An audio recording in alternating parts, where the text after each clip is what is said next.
A female executive unzips her pants, puts on a steamy video, and starts pleasuring herself, completely unaware someone just returned.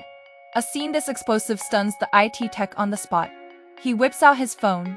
No way he's letting this kind of gold go unrecorded. The next day, he hits her with the footage and casually threatens to share it with her coworkers. She panics, begs him to delete it, but he's not feeling generous, not after she gave him hell at work just yesterday. This is his perfect chance to knock the queen off her throne. Sofie, an independent consultant in her 40s, has been given an assignment to modernize an old publishing house. On her first day, she gathers the staff for a meeting to outline her plan, getting the company toward a digital future. But before she can get through it, a disruption arrives in the form of Max, a 20-year-old temporary IT worker. He not only shows up late, but also manages to spray soda everywhere, bringing the entire meeting to a chaotic halt. Sophie's very first impression of him couldn't have gone worse. And unfortunately, things only go downhill from there. While attempting to fix the company's network, Max begins drilling into the walls. Annoyed by the noise, Sofie calls the receptionist and asks her to make him stop. Max, being low in rank, has no choice but to back off. After regaining her composure, Sofie has a meeting with the department heads. But they're firmly rooted in old-school publishing and hostile to anything digital. Within minutes, the discussion spirals into an argument, and Sofie realizes that modernizing this company will be far harder than she expected. Back home, Sofie is a wife and mother of two. Even when she's exhausted, she forces herself to stay upbeat and entertain her family. Her husband doesn't seem to notice. He's already snoring the moment his head hits the pillow. Feeling overlooked, Sofie locks the bathroom door, puts on her headphones, and lets herself unwind in the most private way she knows. The next day, just as she's reviewing a writer's manuscript, Max once again starts drilling into the wall. Sofie can't stand it any longer and yells at him to stop making noise when everyone's at work. Frustrated, Max slams down his drill and leaves, deciding to come back after hours. That evening, with a pile of unfinished work still on her desk, Sofie calls her husband and asks him to handle the kids. Seeing that everyone is gone, she lets her body do the relaxing her mind won't. Unbeknownst to her, Max has returned to resume his repairs, and accidentally stumbles upon her in the act. Seeing the usually high and mighty Sofie give in to raw desire, Max can't help but chuckle. He follows her to the break room, where he teasingly brings it up, so subtly reminding her that he's got evidence. Sofie is horrified. She demands to know what he wants in exchange for deleting the embarrassing photos. But Max isn't in a rush and intends to let this play out a little longer. So he picks up his drill and starts working loudly again. Sofie fumes silently, pretending not to care. Luckily for her, Max's sleaziness has its limits. She made his day miserable, so he figures one day of payback is enough. He says he'll delete the photos and videos if Sofie buys him lunch. Sofie is stunned. For a blackmailer, he's almost childishly easy to satisfy. Over lunch, Sofie takes Max to a fast food joint, one clearly more suited to her son's taste than her own. Max wonders why she did that in the office yesterday. Noticing how tense and uneasy she still is, he suddenly softens. He hands her his phone and tells her she can delete the photos herself. However, it sparks something vengeful in Sofie. Why should she be the only one left humiliated? She confiscates Max's phone and says she won't give it back to him unless he does something at work. Max spends the entire afternoon stressed, racking his brain for something wild enough to satisfy her demand. Thanks to an unexpected PR crisis at the publishing house, a young female author they just signed had been harassed by an older male writer. Furious, she had leaked his explicit photos online, but to Max, it's inspiration. He then posts a picture of a woman's private parts on the publisher's official social media page.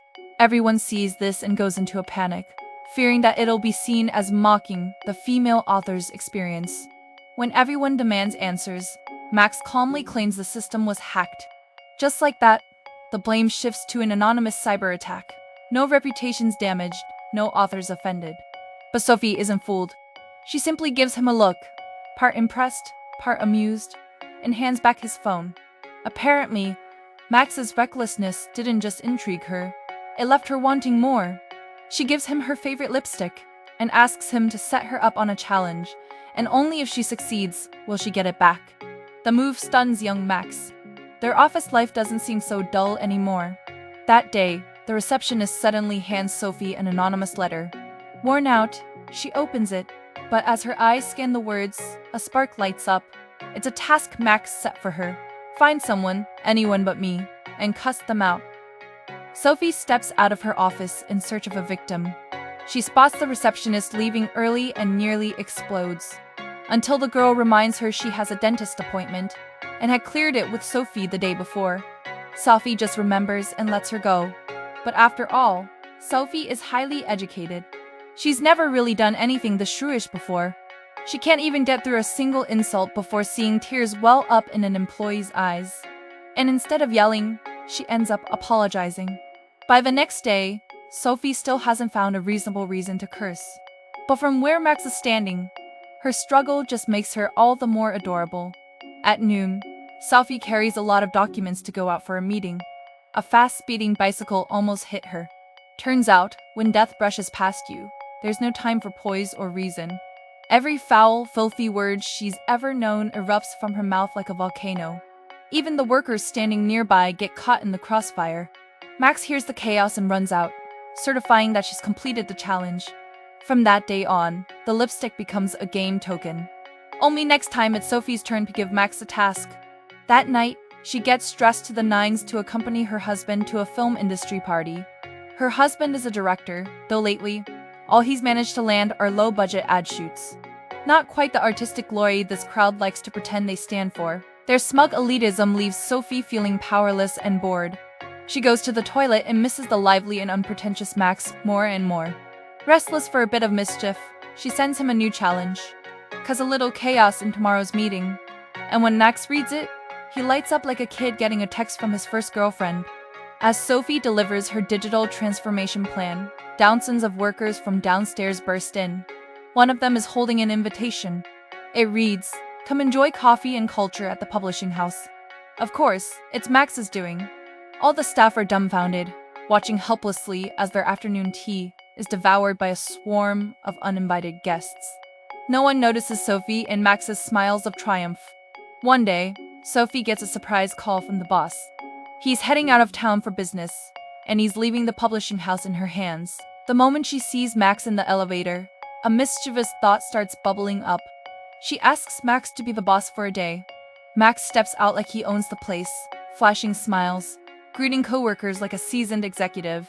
Then he strolls straight into the CEO's office and pulls up a farming video on the computer. Just like that, he's officially slacking off in style. The coworkers are left completely puzzled, but since he's just the temp IT guy, they assume he's fixing something. In the afternoon, with an air of authority, Max calls Sofie into the office and shuts the blinds. Under the excuse of conducting an employee survey, he starts asking about all her personal preferences. He even gets down on one knee beside her and asks her to play a song she's been listening to lately. Honestly, how's anyone supposed to say no to that puppy-eyed look? Sofie blushes and her heart races.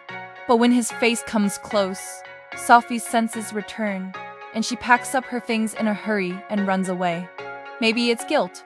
That night, she puts on something sexy, sends the kids off to the nanny, and spends the night trying to make it up to her husband, physically. But the stress doesn't exactly go away.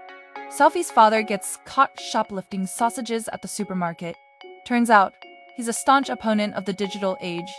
No credit cards, no mobile payments. He insists on using cash. But that supermarket stopped accepting cash long ago. And what confuses Sofie isn't just his ideology, but the lengths he's willing to go for it. No sooner is he released than he's back out on the street, waving a protest sign and urging people not to become slaves of capitalism. A doctor once diagnosed him with a mental disorder, but he wouldn't admit it. Instead, he thought they were the ones who were sick. No matter how Sofie tries to reason with him, he refuses to change his mind. Eventually, she gives up and takes him back to his home, staying with him for a while. And maybe it's a blessing in disguise. No devices, no screens. For the first time in years, Sofie finally finds a moment to breathe and picks up a book she once loved but never had time to finish. But work and desire won't let her stay still for long. In the evening, Sofie rushes to attend a film premiere, networking with investors from across the entertainment industry. In today's world, selling paper books alone isn't enough to keep a publishing house afloat. New funding streams are a must. As it happens, the CEO of Stream Us, the largest streaming platform around, has her eye on their author catalog and proposes acquiring the company to adapt their books into film. The offer goes against everything the publishing house was founded on, but in order to survive, the boss has no choice but to agree. And with that, the company loses its independence. Everything will be subject to new rules, including cutting all temporary staff within a week. Sofie, now a strategic consultant, hears the news in advance, but to avoid chaos, she's not allowed to say a word. Instead, she turns it into a mission. Max must secure a permanent position before Friday. Max approaches the boss, saying he's been living in constant anxiety. He wants stability. He wants to go full-time. Originally from a rural town, Max shares a cramped apartment with 3 other guys. Without money or security, the lofty ideals the boss keeps preaching feel like a cruel joke. Abiz's tragic experience doesn't sway corporate minds. The boss tells him to prove his value and wait for the right opportunity. Max is sad and confides in his roommate about his troubles. Once he's fired, he can't afford to stay in the big city and has to roll back to his hometown in the countryside. But his family doesn't like him, let alone agree to let him go back and live there. In order to help his roommate not get fired and secure a permanent job, the man goes straight to his boss and threatens him. The boss is so startled, he nearly has a heart attack on the spot. Furious, he storms back into the office and calls Max in. But instead of blowing up, he offers Max a permanent contract. Turns out, the boss grew up in a working-class family. He knows what it's like to fight tooth and nail just to stay afloat. And while Max's tactics were borderline criminal, the boss respects his determination to carve out a future and decides to give him an opportunity. Max bolts out of the office, practically flying with joy. Sofie catches up and offers her congratulations. Caught in the rush of it all, they kiss. 5 seconds later, Sofie regains her senses and flees in a panic. Max hands over his mouth, grinning like a kid who just got away with something. Sofie rushes into a convenience store, buys a toothbrush and toothpaste, and starts furiously brushing her teeth on the sidewalk, as if that could somehow scrub away the guilt.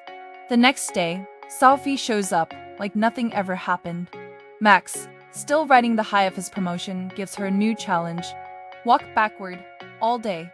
Sofie plays along. When the elevator doors open, she steps out in reverse, making her way past under the receptionist's confused gaze.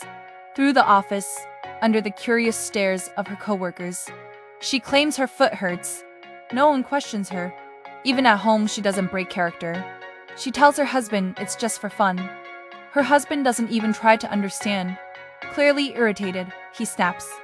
"We have guests coming. Do not act so weird." Sofie complies. In front of the guests, she puts on her best version of normal. But when her husband starts making fun of her father, calling him madman in front of everyone, Sofie can't take it. She accidentally drops a glass. Then, on the excuse of cleaning it up, she walks away backward. Let him feel what it's like to be humiliated. A 40-year-old married woman and her 20-something subordinate are in the middle of an illicit encounter. But just as her jeans slip halfway down, the downstairs door slams. Her husband is back. Sofie scrambles to signal the boy to hide, rushing to intercept her husband. But he's already through the door.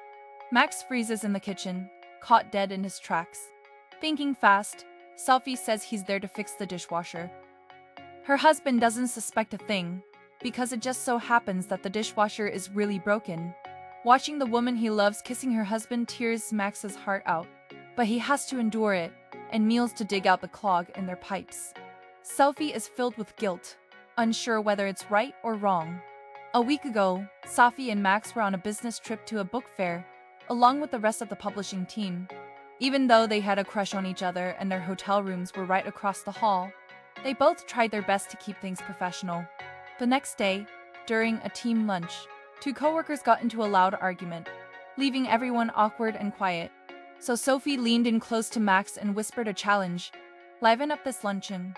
Max thought for a second, then slipped into the kitchen, found the desserts for their table, and mixes some kind of powder into it. Afterwards, he quietly warned Sofie not to eat the dessert. The others had no idea, Everyone thought the desserts tasted better than usual, especially the director, who ended up polishing off Sophie's untouched slice. At the press conference, the director and head of sales solemnly announced that the publisher is entering into a collaboration with Stream as the biggest streaming platform in the industry. But after just a few lines, they're suddenly overheating, babbling nonsense and laughing like they've lost their minds. Such clownish behavior confused all the journalists and investors. Seeing the situation, Max blasted loud feedback from the speakers to cut them off. But the damage was already done. The president of StreamUs was so pissed off that she left on the spot. After learning that Max had put weed in the desserts, Sophie exploded, accusing him of being reckless and short-sighted.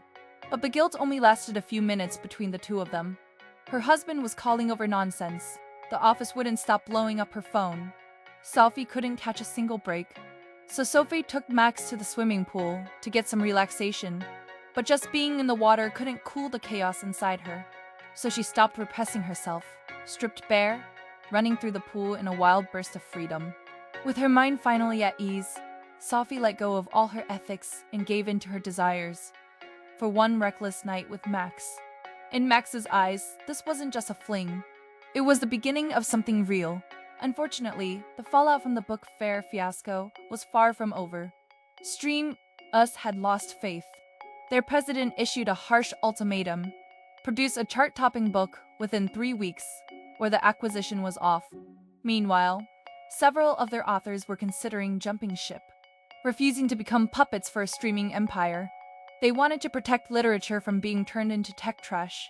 All of this put the publishing house in a crisis it had never faced before. Looking at her devastated boss, Sophie felt so guilty that she decided to leave the romance behind and go home to work. Max was worried when he didn't see Sophie at work. During his lunch break, he went to Sophie's home to find out what was going on. Sophie tried to resist the affair mentally, but emotionally, she couldn't do it at all. Which brings us back to the scene we saw at the very beginning. Max crouches by the dishwasher, forced to watch Sophie's husband kiss her, casual, as if no one else exists. The young boy can't help but get teary-eyed. When the dishwasher finally starts running, her husband slips him a few bills. The humiliation is sharp, yet Max can't do anything about him but takes it all out on a punching bag. At night, as Sophie can't settle either, she hides in the restroom to call Max's phone. Max isn't in the mood to answer. Over the next few days, he keeps his distance from her. But the Cold War doesn't last. In the break room, when Sophie apologizes with tears in her eyes and says she's not feeling well either, he can't hold back and kisses her. After work, Max takes her back to the tiny apartment he shares with 3 roommates. With no one around, they give in completely. They kiss, hold each other close, and let everything overflow. For the first time, Sophie gets a glimpse into who Max really is beneath the surface. Max tells her that his parents divorced when he was still a child, and he's been living with his mother ever since. But she never liked him much, always showing more affection to his 2 younger brothers. After she remarried, she became even more distant. So eventually, he left his hometown in the countryside and moved to the city, trying to make it on his own. Maybe it's the lack of a mother's love growing up that makes Max gravitate toward older women. Hearing his story, Sophie feels a deep ache for him. Just as she reaches out to comfort him, her phone rings. It turns out that her father has been involuntarily committed to a psychiatric ward. Sophie panics and rushes home. Her daughter Isabel becomes depressed when she learns of her grandfather's admittance, and even loses her appetite completely, because Isabel thinks it's her fault. Despite her top grades and stellar academic record, Isabel's teacher isn't satisfied. She notices that Isabel rarely talks to her classmates, spending most of her time alone with books. She recommends that Isabel work on her social skills. In fact, Isabel isn't afraid of socializing. She just finds what her classmates are doing to be boring. Isabel doesn't care for phones or social media, but she's never tried to stop anyone else from enjoying them. And yet, people still seem to take issue with how quietly she keeps to herself. Sophie respects her daughter's nature and doesn't push her to change. Her grandfather encourages her too, urging her to stay true to herself and never become a slave to capitalism. But to her father, that kind of thinking is downright dangerous. Just the day before, Isabel had her 12th birthday. Without asking her, her father threw a big party and invited everyone, saying it was good for her to socialize. At first hesitant, Isabel eventually gave in to the festive mood and joined her classmates on the dance floor. However, Grandpa completely lost his temper at the sight. He scolded her for acting like someone she wasn't, and lashed out at everyone there, accusing them of being brainwashed by consumerism and capitalism. Her father snapped, calling the old man a rambling anarchist hiding behind moral superiority. Grandpa marched into the streets to protest, only to be arrested and forced into psychiatric care. Isabel is worried about Grandpa and wants to visit him in the hospital, but her father flat out refuses, calling him a lunatic with dangerous ideas. Isabel is devastated. Two opposing beliefs crash against each other in her mind, and she no longer knows who to trust. Sofie comforts her daughter, telling her to give herself time, that things will get better as she grows older. To explain, she turns to the language of plants. Det är som först är man ett frö, sen en blåklocka, sen en ros, ett träd. Sen när man är en hel skog, då står man stadigt. This metaphor gives Sofie a small but steady strength to remain herself. Her father doesn't see it that way. He mocks Sofie's words as nonsense, warning her not to fill the child's head with poetic garbage. That's when Sofie reaches her limit. To make her daughter feel better, she takes her daughter to the hospital to see her grandfather, without her husband's knowledge. With a sick father, a confused daughter, a dictatorial husband, and a saddened self, Sofie is too emotionally broken to show it in front of others, and can only hide in the toilet and cry. Meanwhile, Max's situation is no better than hers. Well, this day is his stepfather's 50th birthday. Max didn't want to come back, but his mom kept calling and urging him to come to the party, so he compromised. His brothers gossiped and asked if he had a girlfriend. Max proudly flipped through Sofie's pictures on his phone and showed them off to his brothers. But his mother thought Sofie was too old, especially when she saw the ring on Sofie's hand. His mother knew the woman had been married. She warned Max not to tell anyone. If you don't mind being ashamed, I do. As the birthday party was about to begin, his two playful brothers accidentally broke a glass on the floor. His mother completely refused to listen to Max's explanation and scolded him for being a bad boy. Max kneels down to clean up the broken glass and cuts his finger. But his mother and stepfather don't care. They just tell him to get out of the way. Sullenly, Max stays alone in his room, staring at a home that doesn't belong to him. When he is melancholy, his mother suddenly walks up the stairs and calls him to go to the group photo. Max asks his mother, "If you don't like me, why did you ask me to come back?" The mother replies to him as if he were a fool. If you didn't show up, the neighbors would start gossiping. It hits Max. She didn't ask him back out of care, only to save face. And with that, whatever hope he had left for this family vanishes. When it's time for the group photo, Max charges in completely naked. In front of the stunned crowd, he shows no shame, posing for photos and proudly announcing himself as the toy boy of a married older woman. His mother and stepfather freeze, speechless, their shame plain as day. After hugging everyone goodbye, Max walks out without a trace of regret. Then he boarded the bus back to Stockholm. Unlike the countryside, which had brought him so much unhappiness, there is someone in the city who loves him. But what he doesn't know is that Sofie's about to leave him. John is furious when he finds out Sofie took their daughter to see that old psychopath. He snaps, "I could care less if you do something out of the ordinary." But my line is this: our kids are not to be exposed to poisonous ideas, or they'll grow up just as miserable as you did. The words hit Sofie like a slap. With a mentally ill father, Sofie lived amongst a group of abnormal people as a child and suffered from being out of place in the world. So when she grew up, Sofie was determined not to follow in her father's footsteps. To fit in, she endures a dull and colorless life. She puts up with a controlling husband, day after day. It isn't until Max, brimming with untamed vitality, steps into her life that something long buried stirs within her. Something that makes her feel truly alive again. But this affair, with a much younger man, and outside her marriage, threatens to destroy the careful life she's built. It risks dragging her children into the wreckage. She can't afford to be selfish, not now. In order to eliminate the children's chances of getting close to their insane grandpa, John proposes that the family move to London. Sofie agrees, terrified that her kids might grow up burdened like she once was. The next day, Sofie returns to the publishing house, hands her strategic plan to the boss, and calmly announces her resignation. She's moving to London.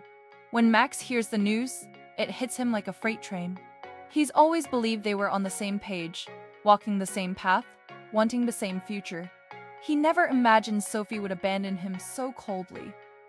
On the rooftop, Sofie gives him no room to plead, no soft lies to ease the blow. What we had was nothing but a childish game. It meant nothing to me. And to make sure he finally lets go, she pulls out the lipstick, their shared token, and hurls it into the distance, cutting off the last thread between them. Max stumbles back into the office in despair. His chest tightens, breath escapes him, and before anyone can react, he collapses to the ground. Back in her so-called normal life, Sofie doesn't feel relieved, only more stifled than ever. Her thoughts drift constantly. Nothing seems to go right. Unable to carry the weight any longer, she visits the psychiatric hospital and confronts her father. She blames him for the chaos he brought into her childhood, and swears she doesn't want to end up like him, passing only sorrow and trouble down to her children. Her father offers a rare apology, but he also urges her to stop living by the rules that were never made for people like them. The only thing you have to do is to be yourself. You've grown into a forest of unique strengths. His words linger in Sofie's mind, stirring something long buried. During a spa day with her husband's friends, Sofie can't focus at all. But her husband is oblivious, relentlessly spouting off about how Sofie's job is meaningless to the economy growth. He blames her father's instability for all the drama in their lives, even claiming it's affected her own mental state. "I'll find you a therapist in London. You won't need to work anymore. Just focus on yourself and the kids." In that moment, Sofie finally sees the truth. These so-called normal people are the real poison. She explodes, swearing she'll never again be anyone's gilded bird in a cage. She walks out in nothing but a robe, head held high, parading through the city streets. Her long-suppressed emotions and true self finally break free. Later, she walks into the publishing house and delivers a presentation to the investors.